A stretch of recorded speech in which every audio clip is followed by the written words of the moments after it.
To you and education channel. तो जैसा कि आप आज देख पा रहे हैं कि मैं आज आपको रस पढ़ाने वाली हूँ और ये वीडियो आपके लिए बहुत ही खास होने वाली है, क्योंकि इस वीडियो में मैं जो रस पढ़ाऊंगी वो हर साल इसमें से 2 नंबर का एक क्वेश्चन हर साल बोर्ड एग्जाम में पूछा जाता है। रस टॉपिक एक ऐसा टॉपिक है जिससे 2 नंबर का एक क्वेश्चन अवश्य एग्जाम में देखने को मिलता है, इसलिए आपके लिए ये वीडियो बहुत ही खास है। अगर आप इस वीडियो को बड़े ध्यान से सोच समझ के पढ़ लेते हैं तो आपका एक क्वेश्चन इसमें से जरूर आएगा, आपके 2 नंबर पक्के हो जाएंगे। इसलिए आप इस वीडियो को ध्यान से देखो। तो रस क्या होता है? तो नाटक, कहानी, उपन्यास, यानी कि हम नाटक देखते हैं, कहानी सुनते हैं या उपन्यास को देखने, पढ़ने या सुनने में दर्शक या श्रोता व पाठक को जो आनंद की अनुभूति होती है उसे ही हम रस कहते हैं। तो इसकी परिभाषा है, ये 2 नंबर का क्वेश्चन भी पूछा जा सकता है। तो इसकी परिभाषा आप बड़ी आसानी से, बहुत ही सिंपल है कि नाटक, कहानी, उपन्यास को देखने, पढ़ने, सुनने में दर्शक, श्रोता व पाठक को जो आनंद की अनुभूति होती है उसे रस कहते हैं। तो ये इतनी सिंपल परिभाषा है कि आप बस देखते ही और एक बार पढ़ के याद कर सकते हैं। इसके अलावा रस को काव्य की आत्मा कहा जाता है। अगर थोड़ा क्वेश्चन 3 नंबर में भी आ जाता है तो आप 1-2 लाइन बढ़ा सकते हैं, उसमें इस प्रकार रख सकते हैं कि काव्य की आत्मा कहा जाता है रस को, और इसका अर्थ होता है आनंद। इसके 4 अंग होते हैं। तो अंग में क्या क्या होते हैं? तो आप देखिए, ये स्थायी भाव, संचारी भाव, विभाव और अनुभाव, ये इसके 4 अंग होते हैं। और अगर बात प्रकारों की जाए तो इसमें ये 10 प्रकार होते हैं, जिसमें से मैंने सारे प्रकार लिखे हैं। उसके साथ ही उसके स्थायी भाव और उदाहरण भी मैंने आपको दिए हुए हैं। तो मैं आपको सारों पढ़ के बताती हूँ ताकि आपको अच्छे से याद भी हो जाए। तो ये पहला होता है श्रृंगार रस। और इसकी सबसे अच्छी बात ये है कि अगर आप एक रस की परिभाषा इधर याद कर लेते हैं तो इसके अलावा आपको पूरे 10 रसों की परिभाषा याद हो जाएगी। क्योंकि देखिए, मैं आपको बताती हूँ, जैसे पहला है श्रृंगार रस। तो श्रृंगार रस की परिभाषा है जहाँ काव्य में रति नामक स्थायी भाव जागृत होकर विभाव, अनुभाव, संचारी भाव से पुष्ट होकर रस दशा को प्राप्त होता है, श्रृंगार रस कहलाता है।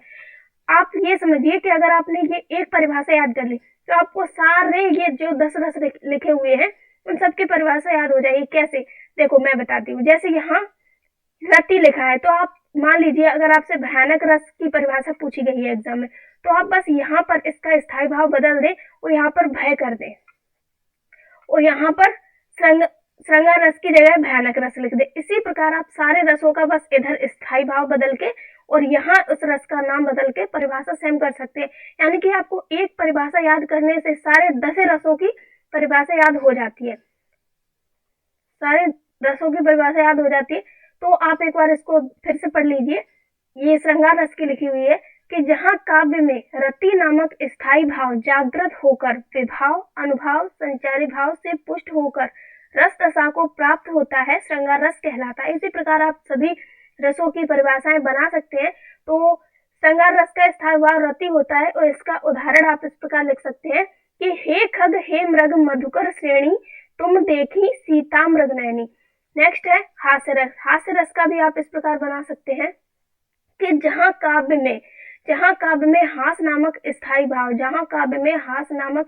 भाव जागृत होकर विभाव, अनुभाव, संचारी भाव से पुष्ट होकर रस दशा को प्राप्त होता है, वह हास्य रस कहलाता है, या फिर वहां पर हास्य रस होता है। तो इसका स्थायी भाव हास होता है।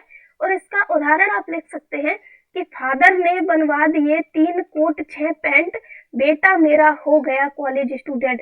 ऐसा नहीं है कि आप यही एग्जाम्पल लिखे। अगर आपको पहले से भी कोई एग्जाम्पल याद है या आपको इससे साधारण या सिंपल याद करने में जो ज्यादा सुटेबल लगे तो आप उसको भी याद कर सकते हैं। जरूरी नहीं यही करें, वरना मेरे सारे एग्जाम्पल इतने सिंपल हैं कि आपको पढ़ते ही याद हो जाएंगे। नेक्स्ट है वीर रस। तो वीर रस का भी परिभाषा आप उसी प्रकार बना लेंगे। इसका स्थायी भाव उत्साह होता है और इसका एग्जाम्पल है कि सिंहासन हिल उठे, राजवंशों ने भ्रकुटी तानी थी, बूढ़े भारत में आई फिर से नई जवानी थी।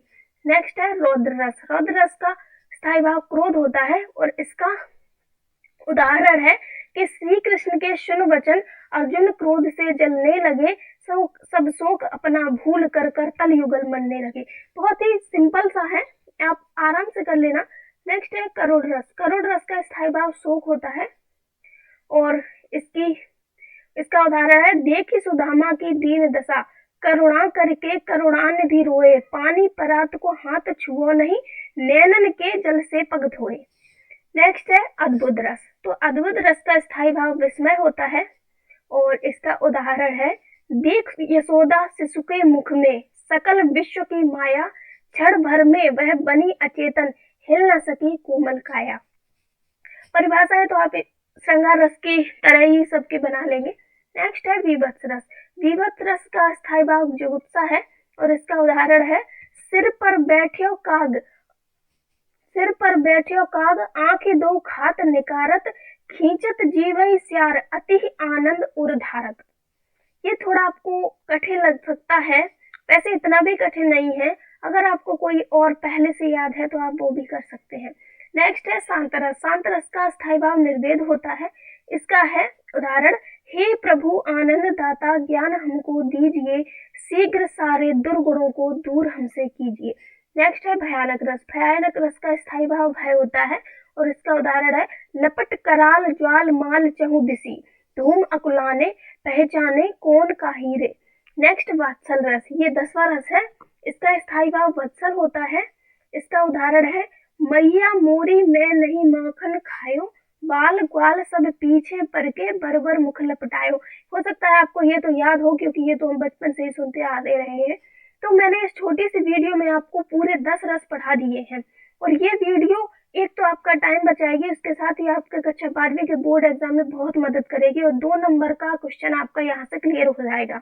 इसलिए इस वीडियो को आप जरूर अच्छे से लर्न कर लें, क्योंकि ये आपको 70 में 70 नंबर दिलवाने में भी वो 2 अंक आपके बहुत काम कर सकते हैं। इसलिए आप मेरे चैनल को सब्सक्राइब करो ताकि मैं आगे भी अगली वीडियो में आपको अलंकार, छंद और भी कई चीजें आपको पढ़ा सकूं। और इसके अलावा मैं सारे सब्जेक्ट्स के इम्पोर्टेंट क्वेश्चन भी देती हूँ, जिनकी लिंक मैं आपको डिस्क्रिप्शन बॉक्स में दे दूंगी।